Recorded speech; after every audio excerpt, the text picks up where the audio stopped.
सूरजपुर गांव की सुबह हमेशा की तरह शांत और धुंधली थी। सूरज की किरणें धीरे धीरे खेतों में फैल रही थीं और बैल अपनी हल्की सी आवाज में बंधे हुए थे। रामपाल, एक साधारण किसान, अपने बैल और हल के साथ खेत की ओर बढ़ रहे थे। ये साल भी सूखा ही निकला, फसल का क्या होगा? रामपाल और सविता का परिवार कई पीढ़ियों से सूरजपुर में खेती कर रहा था। उनके पास कुछ बीघा जमीन, एक जोड़ी बैल और एक पुराना घर था। रामपाल, इस बार बारिश नहीं हुई, फसल का क्या होगा? कुछ नहीं होगा सविता, हमें मेहनत करनी होगी और भगवान पर विश्वास रखना होगा। पिछले साल की फसल भी सूखा के कारण बर्बाद हो गई थी। अब तक का कर्ज चुकाना मुश्किल हो रहा था। गांव के अन्य किसान भी इसी समस्या से जूझ रहे थे। रामपाल, इस बार तो कुछ करना होगा। हम सब मिलकर कुछ करेंगे, मेहनत से ही हल निकलेगा। रामपाल ने गांव के बुजुर्गों से सलाह ली और पारंपरिक खेती की ओर लौटने का निर्णय लिया। उन्होंने बीजों की सही किस्में चुनी, पुराने तरीके से सिंचाई की योजना बनाई और जैविक खाद का उपयोग शुरू किया। रामपाल, पुराने तरीके ही सबसे अच्छे हैं। इनसे मिट्टी भी स्वस्थ रहती है और फसल भी अच्छी होती है। रामपाल ने गांव के अन्य किसानों को एकजुट किया और सामूहिक प्रयासों से काम शुरू किया।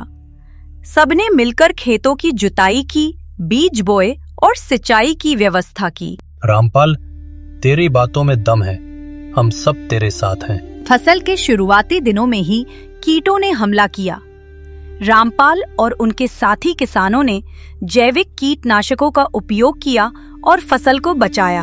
हमने हार नहीं मानी और फसल बचा ली। अब हमें और मेहनत करनी होगी।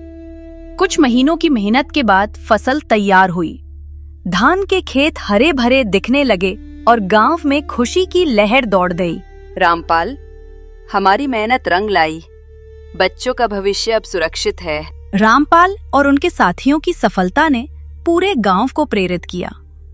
अन्य किसान भी पारंपरिक खेती की ओर लौटने लगे और गांव की आर्थिक स्थिति में सुधार हुआ। रामपाल, तेरी मेहनत ने हमें रास्ता दिखाया, अब हम भी तेरे साथ हैं। फसल की सफलता के बाद गांव में दीपावली का त्योहार धूमधाम से मनाया गया। सभी ने मिलकर मिठाइयां बनाई, दीप जलाए और एक दूसरे को बधाई दी। ये दीपावली हमारे संघर्ष और सफलता की प्रतीक है। रामपाल और सविता ने अपने बच्चों को अच्छे संस्कार और शिक्षा देने का निश्चय किया। उन्होंने गांव में एक शिक्षा केंद्र खोलने की योजना बनाई ताकि आने वाली पीढ़ियां भी संघर्ष और मेहनत की महत्ता समझ सकें।